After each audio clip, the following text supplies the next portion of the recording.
Бисмиллахир-рахманир-рахим. Енемен тіл табысудың құпиясы неде? Міне осы тақырыптың төңірегінде ойымды бөліскім келеді. Ене мен келіннің қарым-қатынасы бұрыннан ақ ең өзекті мәселелерге жататын. Мен өзімде енемін. Міне тұңғыш немерем 15-ке келсе, мен 16 жыл болыпты ене болғаныма. Аллаға шүкір. Құдайдың берген ұл қыздарын аяқтандырып, ұзатып, келін түсіріп дегендей, өз аналық міндетімді орындаған тәжірибелі енемін десем де болады. Қазір бәрі аяқтанып, балалы шағалы, үйлі жайлы өздерімен өздері. Аллаға шүкір. Сондағы менің өмір жолымдағы жинаған тәжірибем қандай? Сонымен бөлісейін. Осы уақытқа дейін түсінгенім, қыз жөнімен, бала жөнімен, келін де өз жөнімен, ене де өз жөнімен жүрсе, бәрі тыныш, өз орнында, құда тыныш, құдағы да тыныш дегенде демекші, бәрі тыныш болады екен. Кейбір қыз келіншектер үшін ене деген құрбысындай, анасындай болып кеткенмен, кейбіреуі үшін олай болмауы мүмкін екен. Өйткені бұл өмір болған соң, ол өз сынағымен өтуі тиіс.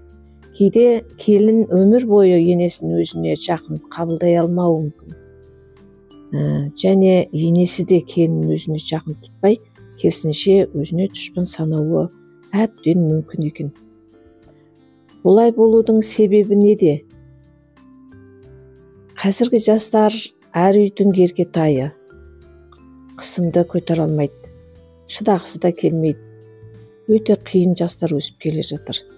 Қиындық көрмей, молшылықта өскен бала қиындыққа қалай күрессін? Ол күресуі әрине қиын. Ене дегеннен олар қорқады, әлден шошиды. Енемен тұрмаймын дейді.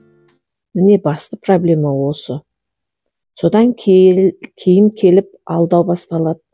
Келінімді қызымдай көремін деп алдау сұратып, әйтеуір келінді қолына өзі баурап алғысы келетін шығар. Ал негізінде олай болуы мүмкін бе? Әрине жоқ. Өйткені қазіргі жастар сөз көтер алмайды. Еркетай, қызым саған айтам, келін сен тыңда демекші, қызың дұрыс аласын, ал келін дұрыс алмайсың. Қазіргі өмірдің салты солай. Бұлай десек болады. Анасы балаларына ақыл айтса да, немесе ренжіп кейісі де, оның туған ұл қыздары жүректеріне жақын алмайды. Ал келін бәрібір ата-ененің ескертуін де, ұрысқанын да дұрыс қабылдай алмайды. Сондықтан қазақтың келіндеріне айтарым, енем мені қыздарындай көрмейді деп қателеспеңдер, айналайындар. Келіннің өзі де енесін ешқашан анасындай көре алмайды. Оны да мойындау керек. Бәрібір енемен тұрғым келмейді деген талаппен қазіргі күнде қыз тұрмысқа шыққысы келмейді, бала үйлене алмай жүруі мүмкін, әбден содан да болуы мүмкін деп ойлаймын. Өйткені қыздардың ең бірінші қоятын талабы, ол мен бөлек тұрам, енемен тұрмаймын дейді. Әрине, келін де, ене де періште емес. Сыйлай білсең, сыйсасың, енеңмен де дейді. Кінәлассаң, әкеңнен де табарсың дейді. Бұл ең бірінші тұрмысқа шығуға да, бала үйленсе де, оның бәрі тәуекелмен басталған іс болу керек. Өйткені тәуекелмен басталған істің қасында періште жүреді. Аллахтың қамқорлығы ол. Періште сайлап қоюы, қадағалауы. Аллахқа тапсырған соң ол тірлік әрине баянды болады. Аллахтың қамқорлығында болады. Енді Аллахқа аманат ету ол өте жақсы іс. барлық қиындыққа шыдаймын деп Аллахқа өзін тапсырсаң, онда Аллах тағала да өз қамқорлығына алады. Ұрыссыз, керіссіз өмір сүрудің басты қағидасы ол арақашықтықты сақтау. Әркім өз орнын білу. Мүмкін болса абайлап, көңіліне қарап, ізетпен сөйлесеңдер, енелермен де жақсы өмір сүруге болады. Мен алғашқы келінімді түсіргенде өзім де жас едім. Тірлікке тоймайтын, шаршамайтын кезім еді. Сонда да әркімнің өз жұмысы болған дұрыс екен. Осы шақты толығымен келіндерге өткіздім. Араласпадым. Соным да дұрыс болған екен. Бірте толық өздері игеріп, барлығын өздері тамақты да өздері пісіріп, үйді де игеріп алды. Бала-шағаларына да қарап үлгерді. Сұраса ғана айтамын, сұрамаса араласпадым. Өздеріне толық тапсырып қойдым. Ал ұлдарым жұмыста. Олар өзіміз табиғатты тамаша ауылда тұрамыз. Оған шағым болмады. Толық жерсініп кетті. Бірте балалы болып, менің отбасыма толық сіңді, үйренді. Төркініне барғысы келсе жіберіп отырдым. Әке-шешесін сыйлап қонаққа шақырып тұрдым. Өзімде барып тұрдым. Ал күнделікті өмірде қандай едік? Келген күннен бастап оларға еркіндік бердім.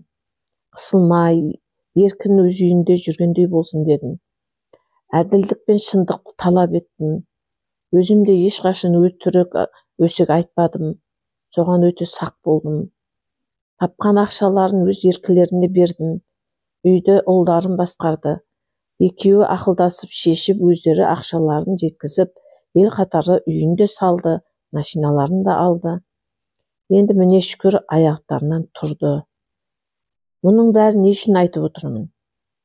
Өйткені бұл менің өмірім, өмір тәжірибем, тәрбием.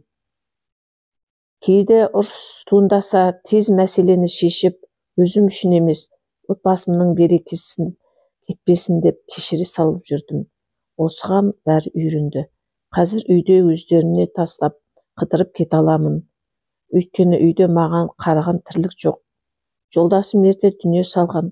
Осының бәрі Алланың көмегі мен қамқорлығының арқасында жетілдік десем болады. Алланың арқасында барлық қиындықтар ұмыт болды. Ислам біздің басты өмір сүру қағидамыз болды. Алланың арқасында жоқшылық пен қиындық көрмедік десек те болады. Тіпті ол болмағандай. Ендігі мына келіндерге айтарым, енемен тіл табысудың ең құпиясы ол ауызбіршілікте, сыйластықта, адалдық пен шындықта екен. Біреуін артық, біреуін кем көрмей, бәрін бірдей, теңдей жақсы көріп, еңбек сіңірсең, Аллах тағала зейнетін көрсетеді екен. Бұл күнде келіндерім, сіз қатал болдыңыз, бірақ әділ болдыңыз, сол үшін біз сізді жақсы көрдік деп бағасын берді. Аллаға мыңда бір шүкір. Алла тағалам бізді бір сәтке де өз назарынан тыс қалдырма. Еліміз тыныш болсын, халқымыз аман болсын, тіл көзден аман болайық бәріміз де. Ла хаула ва ла қуатта илля биллахил алиyyil азим.